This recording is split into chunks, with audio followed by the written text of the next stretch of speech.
Hi friends, இன்றைக்கி நம்ம சாம்பார் சாதமும் வறுத்தப்பளமும் எப்படி பண்ணலாம் பார்க்கலாம் வாங்க. ஒரு குக்கர் வச்சுக்கணும். இப்போது நல்லெண்ணெய் போட்டுக்கலாம். நல்லெண்ணெய் கம்மியாக ஊற்றிக்கிட்டா போதும், ஏன்னா இது கூட நம்ம நெய் ஆட் பண்ணுறோம். இப்போ கூடவே நெய் கொஞ்சமாக. இப்போ நல்லா காஞ்சிடும். இங்கே பாருங்கள், மசாலா ஐட்டம் எடுத்து வச்சுருக்கேன். இதில் பட்டை, லவங்கம், சோம்பு, முந்திரி பருப்பு எடுத்து வச்சுருக்கேன். இப்போ நம்ம வச்ச எண்ணெய் நல்லா காஞ்சிச்சு. வந்து பட்டை போட்டுக்கலாம், அப்புறம் கிராம்பு போட்டுக்கலாம், அதுக்கப்புறம் சோம்பு போட்டுக்கலாம். அடுத்து நம்ம எடுத்து வச்சுருக்க முந்திரி பருப்பு போட்டுக்கலாம். இப்போது எடுத்து வச்சுருக்கேன் சின்ன வெங்காயம் எடுத்து வச்சுருக்கேன், அது போட்டுக்கலாம்.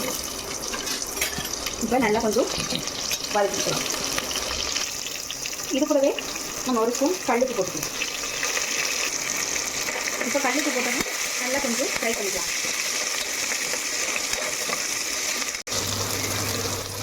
வெங்காயம் இவ்வளோ வதங்கிருக்கு போதும். இது கூடவே நான் தக்காளி எடுத்து வச்சுருக்கேன். இப்போ இந்த தக்காளியை நம்ம போட போகிறோம். இப்போ நல்லா வதக்கி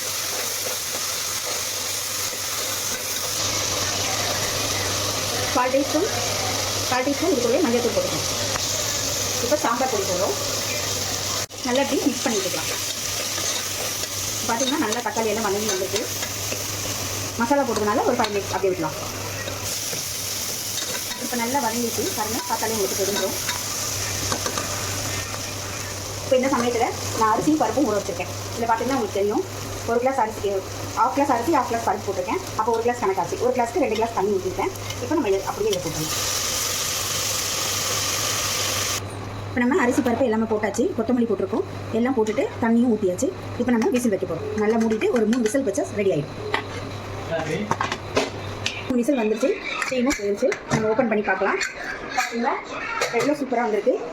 இப்போ நம்ம அப்படியே சேவ் பண்ணிக்கலாம். இப்படி வந்து நமக்கு கொஞ்சம் குழன்னு இருந்தால் தான் சாம்பார் சாதம் மாதிரி சாப்பிடவும் நல்லா டேஸ்ட்டாக இருக்கும்.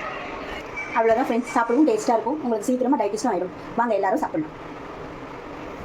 இது போல் டெய்லி ஒரு ஃபுட்டுக்கு மறக்காமல் நம்ம சேனலை சப்ஸ்கிரைப் பண்ணிடுங்க. இந்த வீடியோ பிடிச்சிருந்தால் லைக் பண்ணுங்கள், ஷேர் பண்ணுங்கள், கமெண்ட் பண்ணுங்கள்.